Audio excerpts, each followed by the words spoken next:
Nagsimula sa simple na pasulyap-sulyap, nagpapapansin sa'yo. Umabot sa palitan ng mga mensahe, kilig na kilig ako. Kumusta, kain na, hello, magandang umaga.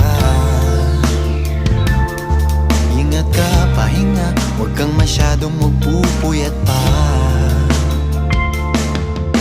Naramdaman ng puso na dahan